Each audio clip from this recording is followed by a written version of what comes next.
नमस्कार दोस्तों, स्वागत है आपका मेरे चैनल पे। जी हाँ, आप सही देख रहे हैं। ये इनकम टैक्स की नई साइट, जो ओल्ड साइट थी वो भी मैंने खोल रखा है। ये देखिए, ये ओल्ड साइट थी और ये इनकम टैक्स की नई साइट है।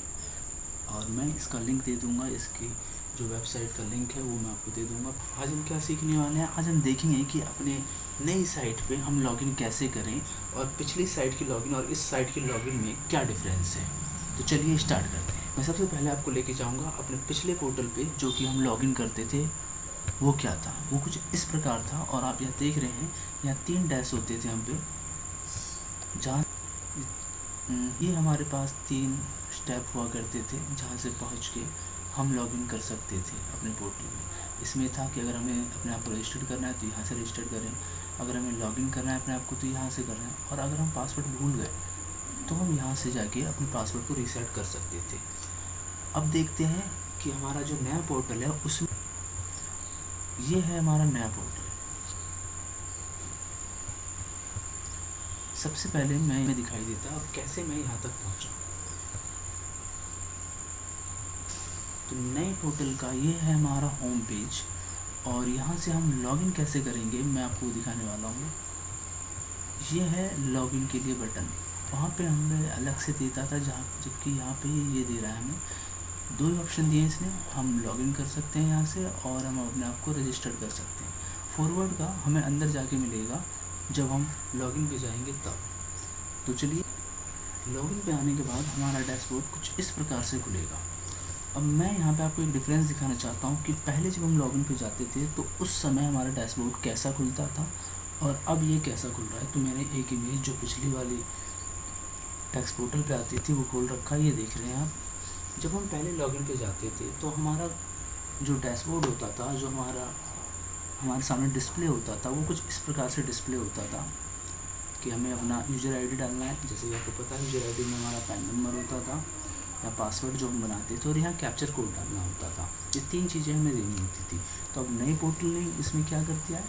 नए पोर्टल ने फिलहाल हम पैन कार्ड से कर सकते हैं और अदर यूज़र आईडी से भी कर सकते हैं। यानी हम यहाँ पे यूज़र आईडी बनाते थे। नॉर्मली क्या होता था, अगर कोई टीडीएस वाला है तो वो पैन नंबर डालता था अपना, कोई इंडिविजुअल है तो अपना पैन डालता था, कंपनी तो वो अपना पैन डालती थी। बिल्कुल उसी तरीके से यहाँ भी है कि अगर आप पैन से करना चाहो तो पैन से कर सकते हो। उन्होंने एक ऑप्शन और दे दिया है आधार कार्ड से। आगे भविष्य में आने वाली वीडियोस में आपको बताऊंगा कि आधार कार्ड से अगर हम लॉगिन कर रहे हैं तो कैसे करें। अभी हमारा कॉन्सेप्ट है कि दोनों में मेन डिफरेंस क्या है और नई पोर्टल पे हम लॉगिन कैसे कर सकते हैं। तो चलिए, मैं अपना यहाँ पैन नंबर लिखता हूँ। आप देख रहे हैं यहाँ मैंने अपना पैन नंबर लिख लिया है, और अब हम इसे कंटिन्यू करते हैं, फिर देखते हैं क्या होता है कंटिन्यू करने के बाद। आप देख रहे हैं कंटिन्यू करने के बाद ये एक नई स्लाइड पे लेके आया है हमें। और इस स्लाइड में क्या है? इस स्लाइड में है कि हमें अपना पासवर्ड डालना है। जबकि पिछले वाले पे क्या होता, पिछले वाले पे हमें अपनी आईडी और पासवर्ड एक जगह मिल जाता था। यहाँ पे क्या हुआ कि पहले हमने अपना यूज़र आईडी डाला, देन ये अगली स्लाइड पे लेके गया हमें और पासवर्ड डालने के लिए कह रहा है। तो चलिए हम अपना पासवर्ड डाल देते हैं।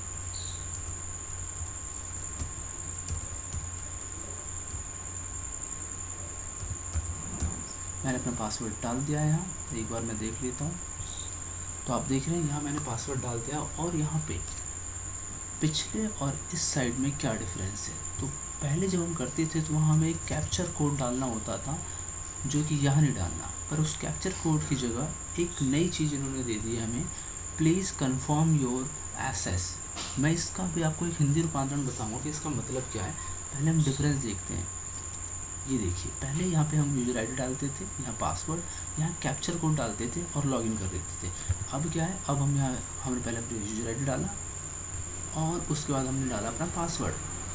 पासवर्ड डालने के बाद हम सीधे कंटिन्यू पे क्लिक कर रहे हैं, लेकिन ये अभी हाइड है। ये अभी हाइड है। इसका रीज़न है कि ये टिक करना पड़ेगा हमें ऑप्शन। हमने जैसे ऑप्शन टिक करा, हम कंटिन्यू पे जाके इसे कंटिन्यू कर सकते हैं। अब यहाँ मुझे एक चीज़ आपको बताना है।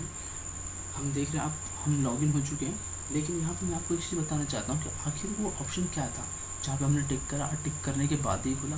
क्या उस ऑप्शन से ये होगा कि जो भी हमारा क्लाइंट है उसके पास कोई OTP, कोई मैसेज कुछ जाएगा? तो मैं इसका आपको बता दूं कि मैं प्रैक्टिकली अपनी लॉगिन पे करके देख रहा हूँ और अभी तक जो नहीं आया। ये एक ऑप्शन बिल्कुल उसी तरीके से जैसे हम यहाँ पे कैप्चर डालते थे तो हमें हमारे पास किसी प्रकार का कोई मैसेज नहीं आता था। ये कैप्चर बस इस पोर्टल की सुविधा के लिए होता था कि हम एक जेन्युइन पर्सन हैं। तो उसी तरीके से ये मैसेज है कि हम एक जेन्युइन पर्सन है।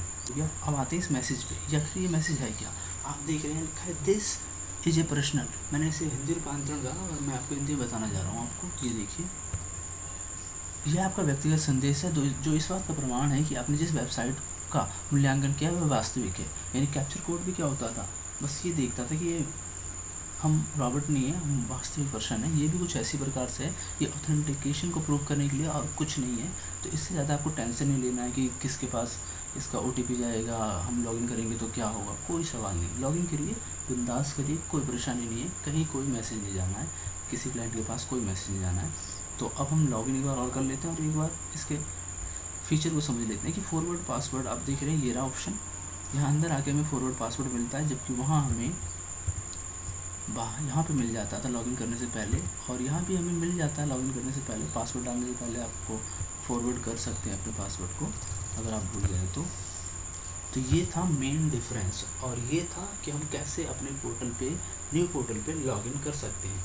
नेक्स्ट वीडियो में मैं आपको बताऊंगा कि लॉगिन करने के बाद हम रिटर्न कैसे भरें, या और ओवरव्यू दूंगा। तो आप कंटिन्यू मेरी नई अगली वीडियो देखते रहें। धन्यवाद। और मेरे चैनल को सब्सक्राइब करें, लाइक करें, और मैं अभी सीरीज लेके आऊँगा इसकी, जो नई पोर्टल की सारी जानकारियाँ 1 बाय 1 आप तक पहुँचेंगी। तो धन्यवाद।